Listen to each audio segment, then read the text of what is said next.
Welcome back Telugu movie reviews. Ashwini Kumar డైరెక్షన్లో హంబులే films వారు produce చేసిన మూవీ మహావతార్ నరసింహ. ఈ మూవీ జూలై 25న పాన్ ఇండియా లెవెల్లో ప్రపంచవ్యాప్తంగా రిలీజ్ అయింది. ఈ మూవీ ఎలా ఉంది అంటే చాలా బాగుంది.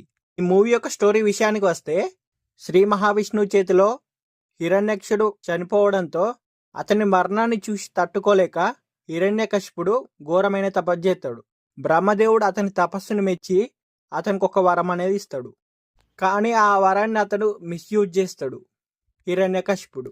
అయితే హిరణ్యకశిపుడి కుమారుడైన ప్రహ్లాదుడు మాత్రం శ్రీ మహావిష్ణువుకి పరమభక్తుడు.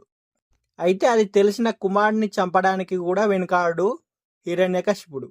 అయితే మనం ఈ మూవీలో ప్రహ్లాదుడిని చంపడానికి కన్నతండ్రి అయిన హిరణ్యకశిపుడు ఏం చేశాడు, శ్రీ మహావిష్ణువు ప్రహ్లాదుని ఎట్లా కాపాడాడు, హిరణ్యకశిపుడిని మహావిష్ణువు ఎలా అంతం చేశాడు అనేది తెలియాలంటే మనం మూవీ చూడాల్సిందే.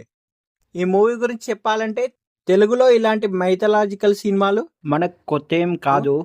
అయితే ఈ భక్త ప్రహ్లాదుని కథ మనకు తెలిసిందే. కానీ ఈ మూవీ విషయంలో మాత్రం కొంచెం ఎమోషనల్ కనెక్టివిటీ అనేది మనం మిస్ అవుతాం. అయితే ఈ తరం పిల్లలకి డైరెక్టర్ గారు భక్త ప్రహ్లాదుడి కథని చెప్పాలని అనుకున్నాడు. కానీ తన ఆలోచనను, ఆయన తీసిన తీరును మెచ్చుకోవాలి. డైరెక్టర్గా మాత్రం ఆయన 100% సక్సెస్ అయిందని చెప్పవచ్చు. హాలీవుడ్ యానిమేషన్ స్థాయిలో సినిమాను అందించేందుకు తన శక్తి మేరకు కృషి చేశాడు. అయితే కొంచెం యానిమేషన్ వర్క్ విషయంలో మాత్రం కొన్ని చిన్న చిన్న లోపాలు అనేటివి ఉన్నాయి.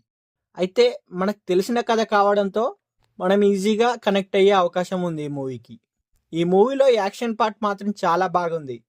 ముఖ్యంగా భక్త ప్రహ్లాదుని కథలో ఉగ్ర నరసింహుడు వచ్చిన తర్వాత ప్రేక్షకులని చూపు తిప్పుకొనివ్వని విధంగా యాక్షన్ సన్నివేశాలు, కొరియోగ్రఫీ బాగున్నాయి. అయితే ముఖ్యంగా శామ్ సిఎస్ గారి బీజిఎం కానీ, మ్యూజిక్ కానీ మనకు పూనకాలు తెప్పించడం ఖాయం. Songs okay. మరీ ముఖ్యంగా చివరి అరగంటలో వచ్చే యాక్షన్స్ కానీ, ఆ విజువల్స్ కానీ నెక్స్ట్ లెవెల్కి తీసుకెళ్తుంది. ఈ మూవీ ముఖ్యంగా పిల్లలకు బాగా నచ్చుతుంది.